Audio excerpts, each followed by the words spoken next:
ನಮ್ಮ ಸ್ವರೂಪೋದ್ಧಾರಕ ಗುರುಗಳಾದ ನಿಮ್ಮೆಲ್ಲರ ಗುರುಗಳಾದ ಮಹಾನುಭಾವರ ಜನ್ಮ ಶತಮಾನೋತ್ಸವದ ಈ ಪ್ರಸಂಗದಲ್ಲಿ ಗುರುಗಳ ಅನುಗ್ರಹದ ಬಲದಿಂದಲೇ ವೈಭವದ ಶೋಭಾಯಾತ್ರೆ ಇವತ್ತು ನಡೆದಿದೆ.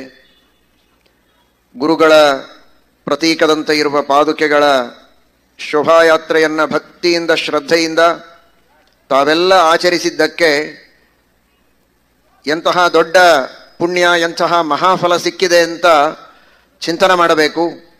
ರುದ್ರದೇವರು ಪಾರ್ವತಿಗೆ ಹೇಳ್ತಾರೆ, ಗುರುಗಳ ಪಾದುಕೆಯ ಸೇವೆಯನ್ನು ಮಾಡಿದರೆ, ಗುರುಗಳ ದರ್ಶನಕ್ಕಾಗಿ ಒಂದೊಂದು ಹೆಜ್ಜೆ ಇಟ್ಟರೆ ಅಶ್ವಮೇಧ ಯಾಗದ ಫಲ ಇದೆ ಅಂತ ರುದ್ರದೇವರು ಪಾರ್ವತಿಗೆ ಹೇಳಿದ ಮಾತು.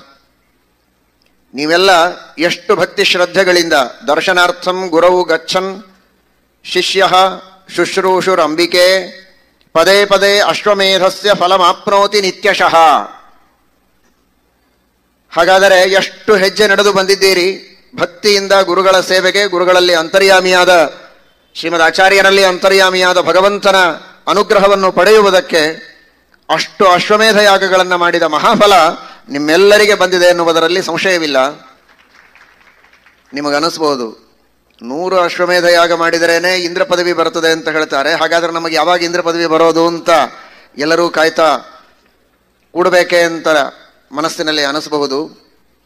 ಆ ಅಶ್ವಮೇಧ ಯಾಗಗಳನ್ನು ಮಾಡಿದಾಗ 100 ಅಶ್ವಮೇಧ ಯಾಗ ಮಾಡಿದವರಿಗೆ ಇಂದ್ರ ಪದವಿ ಬರುತ್ತೆ ಅಂತಾದರೆ, ಈ ತರಹದ ಗುರುಗಳ ಸೇವಾರೂಪವಾದ ಗುರುಭಕ್ತಿಯಿಂದ ಮಾಡುವ ಈ ಅಶ್ವಮೇಧ ಯಾಗದ ಫಲದಿಂದ ಎಲ್ಲರೂ ಇಂದ್ರರಾಗಬಹುದು. ಇಂದ್ರರಾಗೋದು ಅಂದರೆ ನಿಜವಾಗಿ ಇಂದ್ರ ಎಂಬ ಶಬ್ದಕ್ಕೆ ಸ್ವಾಮಿ ಅಂತ ಅರ್ಥ ಇದೆ. ನಾವೆಲ್ಲ ಇಂದ್ರಿಯಗಳಿಗೆ ದಾಸರಾಗಿದ್ದೇವೆ. ನಾವು ನಿಜವಾಗಿ ಇಂದ್ರರಾಗಬೇಕು. ಇಂದ್ರಿಯಗಳು ನಮ್ಮ ದಾಸವಾಗಬೇಕು. ಅವುಗಳೆಲ್ಲ ನಮ್ಮ ದಾಸಗಳಾಗಿರುವಂತೆ ಆಗಬೇಕೇ ಹೊರತು ನಾವುಗಳು ಇಂದ್ರಿಯಗಳಿಗೆ ದಾಸರಾಗಬಾರದು. ಈಗ ಗುರುಗಳ ಸೇವೆಯನ್ನು ಮಾಡಿದ್ದಕ್ಕೆ ಎಲ್ಲರೂ ಕೂಡ ಅವಶ್ಯವಾಗಿ ಇಂದ್ರ ಪದವಿಯನ್ನು ಹೊಂದುತ್ತಾರೆ. ಅರ್ಥಾತ್ ಎಲ್ಲರೂ ಇಂದ್ರಿಯಗಳಿಗೆ ಒಡೆಯರಾಗಿ ತಾವು ಇಚ್ಛೆ ಪಟ್ಟಂತೆ ಇಂದ್ರಿಯಗಳು ಕೆಲಸ ಮಾಡಬೇಕೇ ಹೊರತು ಇಂದ್ರಿಯಗಳು ಹೋದ ದಾರಿಯಲ್ಲಿ ಮನುಷ್ಯ ಹೋಗುವಂತೆ ಆಗಬಾರದು. ಆ ತರಹದ ಇಂದ್ರಿಯಗಳಿಗೆ ಇಂದ್ರನಾಗುವ ಒಂದು ಯೋಗ್ಯತೆಯನ್ನು ಗುರುಗಳು ನಿಮ್ಮೆಲ್ಲರಿಗೂ ಕೊಡಲಿ ಅಂತ ನಾವು ಪ್ರಾರ್ಥನೆಯನ್ನು ಮಾಡೋಣ. ಅಂತಹ ಶ್ರೇಷ್ಠವಾದ ಮಹಿಮೆ ಪಾದುಕೆಗಳಿಗೆ ಇದೆ.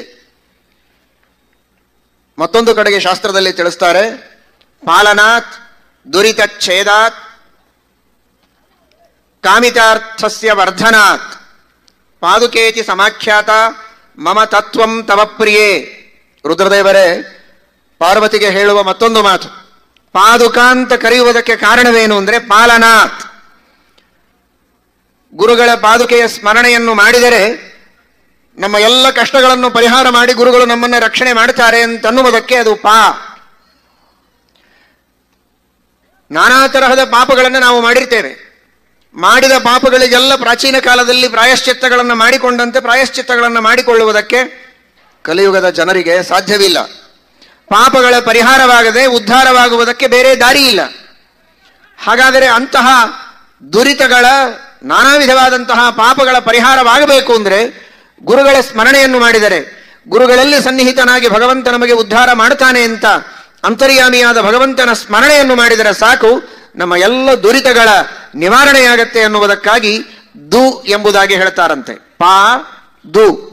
ಇನ್ನು ಯಾಕೆ ಅಂದರೆ ಕಾಮಿತವಾದ ಅಪೇಕ್ಷಿತವಾದ ಎಲ್ಲ ಇಷ್ಟಾರ್ಥಗಳನ್ನು ನೀಡುತ್ತದೆ ಎನ್ನುವುದಕ್ಕೆ ದು ಪಾಲನಾತ್ ದುರಿತಚ್ಛೇದಾತ್ ಕಾಮಿತಾರ್ಥಸ್ಯ ವರ್ಧನಾತ್ ಪಾದುಕೇತಿ ಸಮಾಖ್ಯಾತ ಮಮ ತತ್ವಂ ತವ ಪ್ರಿಯೇ. ನಮ್ಮಿಬ್ಬರ ಸನ್ನಿಧಾನವೂ ಕೂಡ ಆ ಪಾದುಕೆಯಲ್ಲಿ ಉಂಟು ಅಂತ ರುದ್ರದೇವರು ಹೇಳ್ತಾರೆ. ಪೃಥ್ವಿ ತತ್ವಕ್ಕೆ ಅಭಿಮಾನಿನಿಯಾದವಳು ಪಾರ್ವತೀದೇವಿ, ಪಂಚಮಹಾಭೂತಗಳಿಗೂ ಅಹಂಕಾರ ತತ್ವಕ್ಕೂ ಅಭಿಮಾನಿಗಳಾದ ಮಹಾನುಭಾವರು ರುದ್ರದೇವರು. ಅವರ ವಿಶೇಷ ಸನ್ನಿಧಾನ ಭಾರತೀ ರಮಣರ ಸನ್ನಿಧಾನ, ಸಾಕ್ಷಾತ್ ರಮಾನಾರಾಯಣರ ಸನ್ನಿಧಾನ ವಿಶೇಷವಾಗಿ ಗುರುಗಳಲ್ಲಿದೆ. ಅಂತಹ ಗುರುಗಳು ನಿಂತ ಪಾದುಕೆ ಅನ್ನುವುದಕ್ಕಾಗಿ ಅದಕ್ಕೆ ಅಷ್ಟು ಮಹತ್ವ ಎಂಬುದಾಗಿ ನಾವು ತಿಳಿಯಬೇಕು. ಪಾದುಕೆಯನ್ನೇ ಇಟ್ಟುಕೊಂಡು ರಾಜ್ಯವನ್ನು ಆಳಿದ ಭರತ ಭಗವಂತನ ಶ್ರೀರಾಮಚಂದ್ರನ ಪಾದುಕೆಯನ್ನು ಇಟ್ಟುಕೊಂಡು ಶ್ರೀರಾಮಚಂದ್ರನನ್ನ 50 ವರ್ಷಗಳವರೆಗೆ ನಿರಂತರವಾಗಿ ಪೂಜೆಯನ್ನು ಮಾಡಿದ ಆ ಗುರುಗಳು ನಿಂತ ಪಾದುಕೆಗಳನ್ನು ಇಟ್ಟುಕೊಂಡು ಇವತ್ತು ನಾವು ರಾಜ್ಯವನ್ನು ಆಳ್ತಾ ಇದ್ದೇವೆ.